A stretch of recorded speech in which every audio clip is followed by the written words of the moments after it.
నమస్తే. మనం ఇప్పుడు కుంట్లూరు గ్రామంలో ఇందిరమ్మ ఇల్లు కట్టేటటువంటి చోట ఉన్నాము. కుంట్లూరు గ్రామం మనకి అంబర్పేట మున్సిపాలిటీ, ఇబ్రహీంపట్నం కాన్స్టిట్యుయెన్సీ, రంగారెడ్డి జిల్లా. నేను ఇక్కడ ఇందిరమ్మ ఇల్లు, కాంగ్రెస్ ప్రభుత్వం కట్టిస్తున్నటువంటి ఇందిరమ్మ ఇల్లు గురించి ఎందుకు చెప్తున్నాను అనంటే, ఇవాళ రాష్ట్రంలో ఇందిరమ్మ ఇండ్ల పేరుతో కడుతున్నటువంటి 1,13,000 ఇండ్లకి ప్రతి ఇంటికి 1,50,000 రూపాయలు కేంద్ర ప్రభుత్వం ప్రధానమంత్రి ఆవాస్ యోజన పథకం కింద శాంక్షన్ చేసి తెలంగాణ రాష్ట్ర ప్రభుత్వానికి 1,500 కోట్ల రూపాయలు ఇచ్చింది.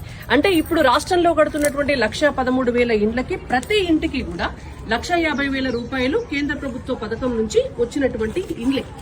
గతంలో కూడా బీఆర్ఎస్ పార్టీ అధికారంలో ఉన్నప్పుడు కేంద్ర ప్రభుత్వం యొక్క ప్రధానమంత్రి ఆవాస్ యోజన పథకం కింద 2.5 లక్షల ఇండ్లకి 4,466 కోట్ల రూపాయలను శాంక్షన్ చేయించుకుని ఆ డబ్బుల్ని తీసుకొచ్చి ఇక్కడ ఇండ్లు కట్టడం జరిగింది.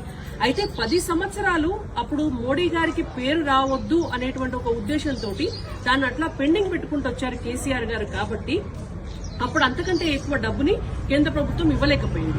ఒకవేళ 2 సంవత్సరాల్లో గనుక ఆ 2.5 లక్షల ఇండ్లు పూర్తి చేసి ఉంటే మళ్ళొక దఫా మళ్ళొక 2.5 లక్షల ఇండ్లకి మళ్ళీ 4,466 కోట్లు అప్పుడు కేంద్ర ప్రభుత్వం ఇచ్చేది. ఎందుకంటే పక్కనున్నటువంటి ఆంధ్రప్రదేశ్ రాష్ట్రంలో దాదాపుగా 5-6 దఫాలుగా వాళ్ళు డబ్బులు తెచ్చుకుని ఒక 14-15 లక్షల ఇండ్లు పేద ప్రజలకి ప్రధానమంత్రి ఆవాస్ యోజన పథక సహాయంతో కట్టి ఇచ్చినారు. బట్ అది తెలంగాణ రాష్ట్రంలో గతంలో జరగలేదు.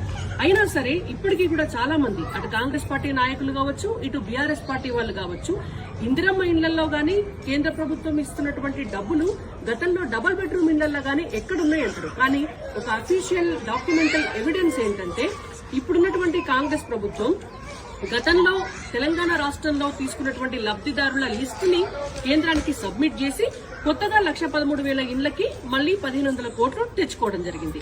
అయితే ఆ నెంబర్ కూడా నేను మీకు చెప్తాను.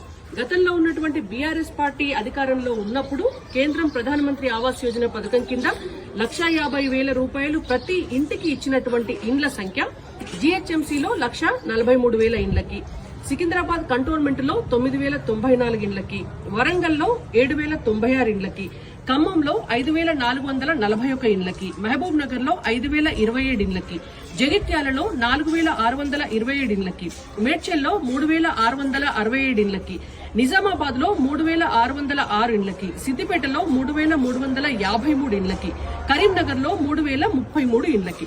ఇట్లా గతంలో 2,50,000 ఇండ్లు, ఇప్పుడు 1,13,000 ఇండ్లు. అంటే మొత్తంగా కూడా 3,63,000 ఇండ్లకి తెలంగాణ రాష్ట్రంలో ప్రభుత్వం కట్టినటువంటి ప్రతి ఇంట్లో కూడా కేంద్ర ప్రభుత్వం ప్రధానమంత్రి ఆవాస్ యోజన పథకం కింద 1,50,000 రూపాయలు సహాయం చేసి ఇక్కడ ఇండ్లు కట్టేటందుకు ప్రతి పేదవాడికి కూడా ఒక గూడు ఉండాలనేటువంటి సదుద్దేశంతో మోడీ సర్కార్ పనిచేస్తోంది.